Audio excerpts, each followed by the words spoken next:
This story was not just an event. It was a journey of pain, revenge, hope, and encounters. And wherever darkness grows deep, sometimes a single ray of light can save many lives. The air in the courtroom was cold and silent. The echoes of argument still lingered in everyone's ears, and the judge's silence seemed to dismiss everything else. The evidence presented by the counsel was deciding the case, the trial, the charges, and the punishment. The accused, McCain, faced allegations of forgery and major crimes. A 3-year graduation trip? A leave taken 3 months earlier? None of this could confuse the court records. In the end, the court declared McCain guilty, and that was the moment when the story took a dangerous new turn. As people walked out of the hall, a chaotic uproar changed everything.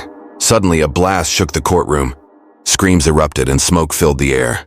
Someone announced there had been an explosion in the courtroom. A team was injured and help was needed. In the panic, voices clashed over one another.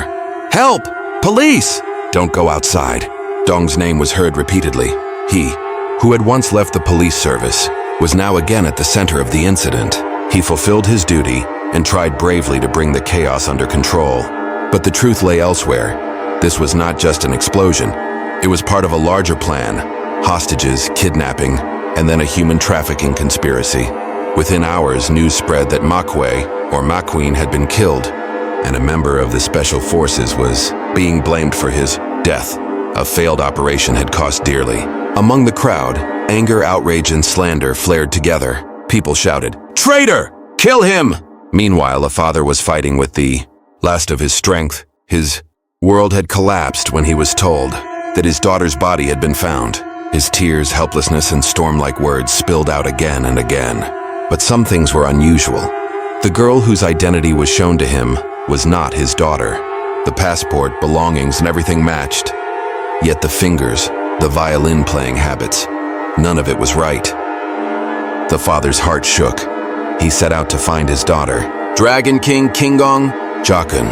These names kept surfacing in the lines of dark trades, a vast network that sold girls on the dark web, using mutilated corpses and forged passports to run its business. In every corner of the city, corrupt and bribed policemen were trapped in this web. In the midst of this, the blind hero, whose sharp hearing set him apart from everyone else, stepped forward. It was said he could play the violin, that he was quick. But the real truth was his intention: to save his daughter, Artie. She had been kidnapped during the days of the Grand Theater. His heart was broken, but the flame of hope was still alive. Of his men hidden near the temple, of preparations for an auction, all parts of a terrifying play.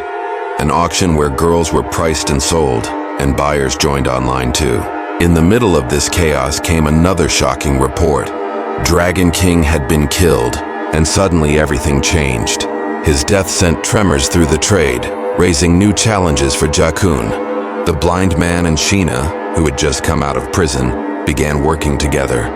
Sheena's past was filled with pain, the echoes of her husband's death and the revenge she had been forced to pursue.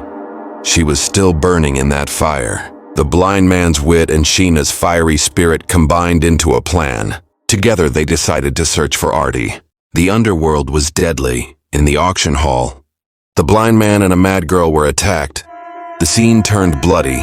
Attempts were made to kill them. But the hero fought with courage and returned several times from the jaws of death. Then suddenly the auction stopped. The power went out. Chaos filled the hall and dealers fell silent. Some buyers demanded the lots be put on hold. But the sellers and buyers were still hidden somewhere. The game was not over. Dongu, who had seen much in his past, overheard something. That blind man searching for his daughter. He killed the department's only officer. A serious alarm went off. Then came the news that many people had been taken, and the remaining women were still being exploited. The inspector resolved to crush this gang. Raids were launched by many, but Jakun and his gang's complexity was on another level. The sellers had dangerous weapons, fake identities, and a network of brokers. They were smuggling girls across the seas.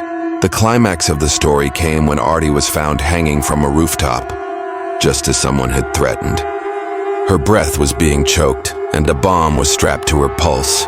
For her father, the world stopped. He wavered between heart and mind as his cold hands tried to defuse it. Every heartbeat carried his hopes. Blue, he said, making a decision to save his daughter. Copper wires, circuits, courage, and a father's love.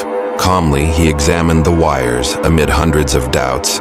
Parental love burned the strongest. He cut the wire, and with each heartbeat, life returned. Artie was saved. The crowd exhaled in relief. That day, the blind man's wisdom, Sheena's courage, and Dongu's swift moves not only saved a child, but also struck a blow to Jaken's empire. Many relationships broke, some criminals were caught, others escaped. But the biggest truth was that the game wasn't over. Dragon King's network had spread too far to be ended in one stroke. The story did not end in peace. The echoes of Jaken's henchmen, names like Black King Kang and King Gong, still whispered from the shadows. Yet along this journey, some bonds were formed. The bond between a father and daughter, Sheena and the blind man's partnership, and young police officers turning back to the right path.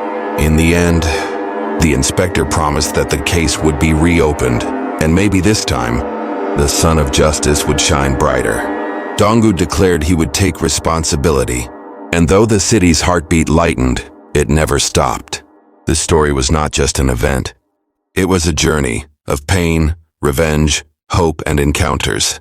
And wherever darkness grows deep, sometimes a single ray of light can save many lives.